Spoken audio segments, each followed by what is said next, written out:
alone. Good. Say it with me. Do it alone. Say it again. Through hell and high weather. Through hell and high weather. Your speech doesn't hold water. Your speech doesn't hold water.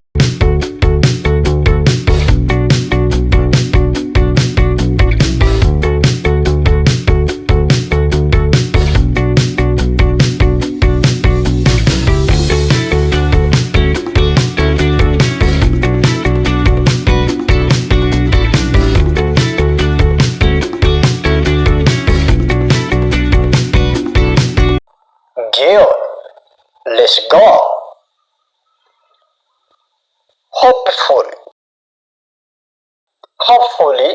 Hopefully akka kana jechuun abdii guutuutiin yookiis abdii guutuu qabaachuu keenya jechuudha. Abdii guutuu baay'ee amanuu jechuudha. Hopefully yeroo baay'ee ani abdii guutuutiin akka kanadha, ani abdii guutuutiin akka sanadha ni jenna. So kana fayyadamnee bifa garaa garaatiin wordii kana akkamittiin akka fayyadamnu ni ilaallaa jechuudha. Good. Hopefully you are doing great. Hopefully you are doing great. Akka ati gaarii jirtu yookiis immoo akka ati nagaa kee jirtu homaa shakkiin qabu baay'een amanaa. Akka ati fayyaa taate jirtu yookiis immoo nagaa kee akka taate yookiis haala gaarii irra akka ati jirtu baay'een amana jechuu barbaadne afaan Ingiliffaatiin maal jennaa? Hopefully you are doing great. Hopefully you are doing great. Akka ati baay'ee nagaa kee taate abdiin qaba homaan shakku yookiis abdii guutuun qaba jechaa jirra jechuudha. Hopefully you are doing great. Say it with me. Hopefully you are doing great. Hopefully you are doing great. Excellent. Hopefully you are doing great. Hopefully you are doing great. Jechuu dandeenya jechuudha.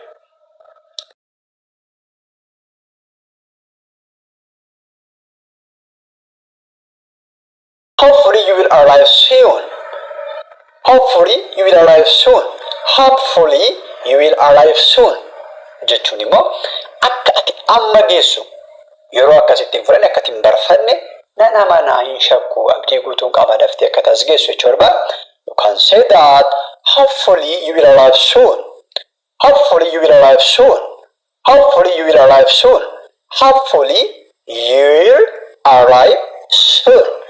Hopefully you will arrive soon. Hopefully you will arrive soon. Jechuu dandeenya jechuudha. Akka kana jechuu dandeenya jechuudha. Hopefully I will win the game. Hopefully I will win the game. I will win the game. I will win the game. Akkan moo'adhu. Akkan geemii kana yookiin tapha kana injifadhu abdiin qaba.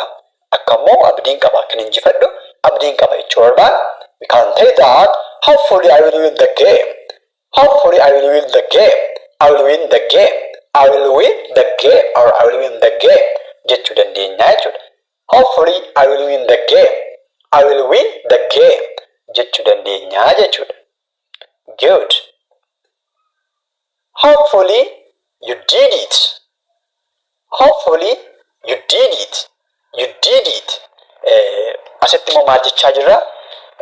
Paasidha wantichi hojjetteetta wanna sana dalagdeetta yookiis hojjetteetta jedheen abdii qaba.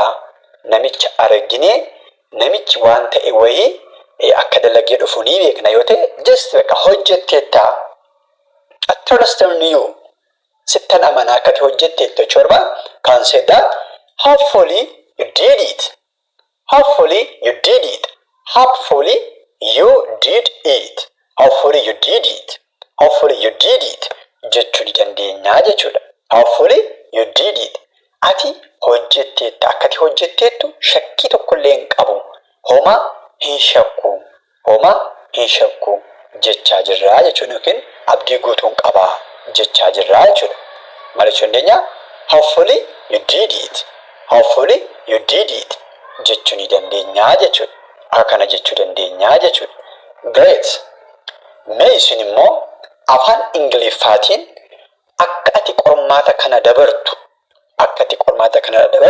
abdiin qaba.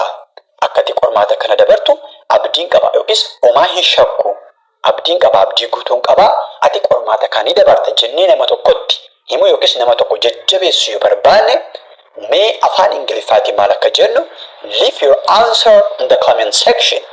Please put your answer in the comment section, under the comment section.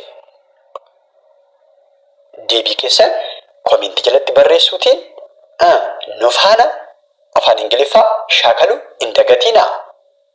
Hin dagatinaa. Leave your answer in the comment section. Akkuma kana immoo akka tapha kana moonu yookiin injifannu abdiin qaba.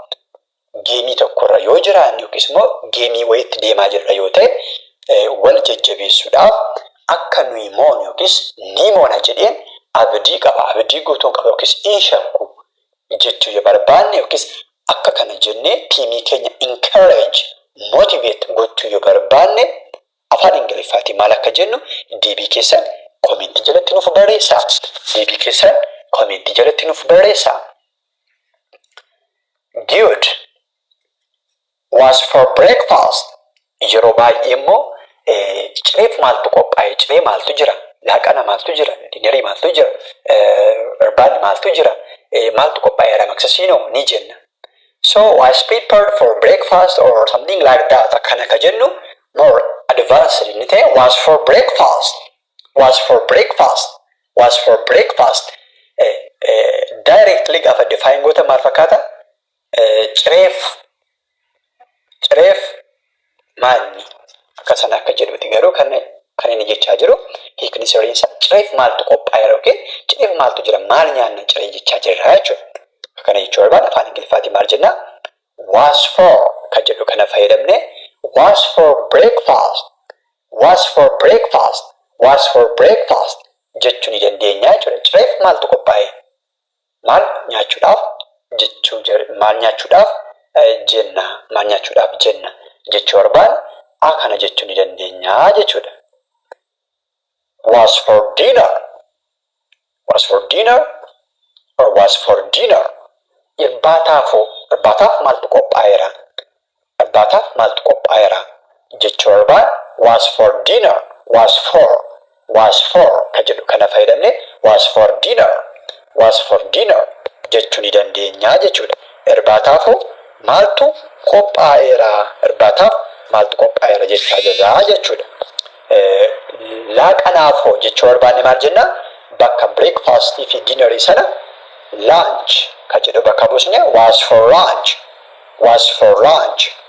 Was for lunch jechuu ni dandeenya jechuudha.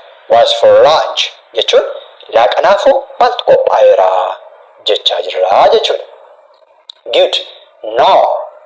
Now ka jedhu kana yeroo darbe ilaallee turre. So sanatti fufnee get to know them first. Get to know them first. Get to know them first. Get to know them first. Dursa isaan bari. Otoo callistee waa baay'ee naasayin yookiis immoo zimmettee waa isaan naasayin dursa isaaniin bari yookiis immoo otoo kana hin godhin dursa isaaniin bari ni jenna. So afaan Ingiliffaatiin akka kana jechuu barbaada. Get to know them first. Get to know them first. Get to know them first. Get to ka jedhu sana silent godhe get to know them first. Get to know them first jechuu ni dandeenya jechuudha. Get to know them first. Isaaniin dursa bari. Dursa beeki jechuu yoo barbaanne akkana jechuu ni dandeenya jechuudha. Great. Inni kabraa I can't tell what now. I can't tell what I know. Takka waanuma beeknu confidence dhabuurraan kan ka'e sodaarraan kan ka'e miira tokkorraa yookiin uncomfortable wantoota hin mijanne keessa jiraachuu keenyarraan kan ka'e waanuma beeknu dubbachuu dadhabna yookiin isaan jechuun so sorry waanuma beeku dubbachuu dadhabna akkam jechuu dandeenya sorry I can't tell what now. I can't tell what now. I can't tell what I know. Jechuu dandeenya jechuudha. I can't tell what now. Sorry, this gray shape. This gray shape. I can't tell what now.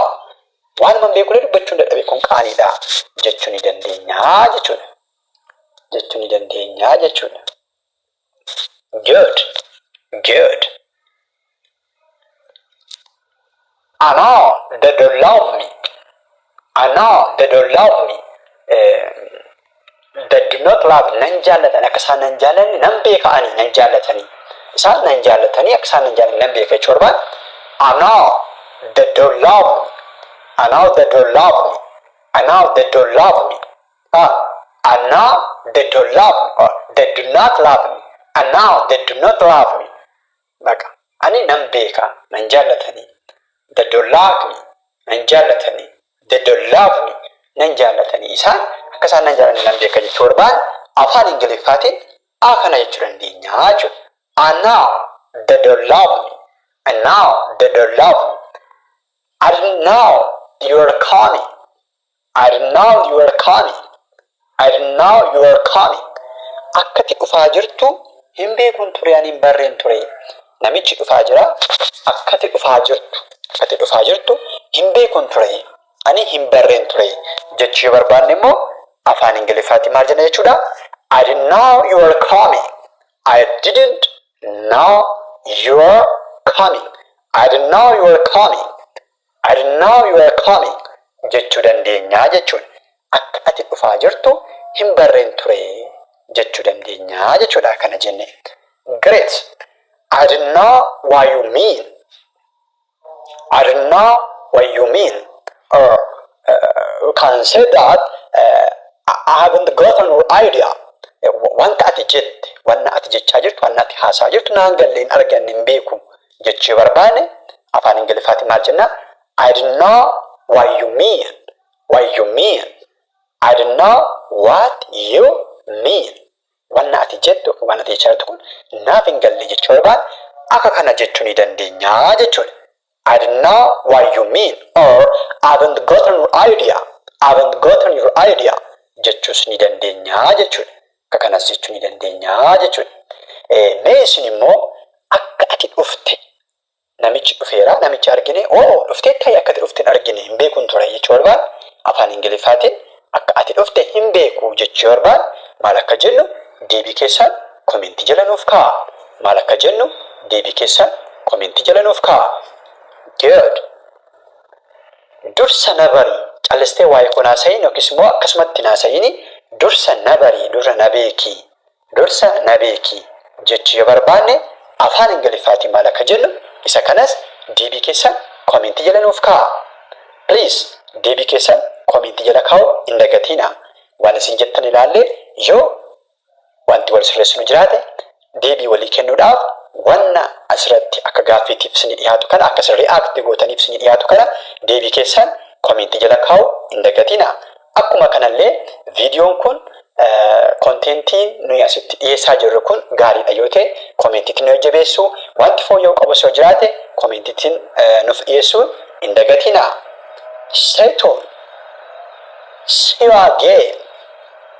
Have a blessed day.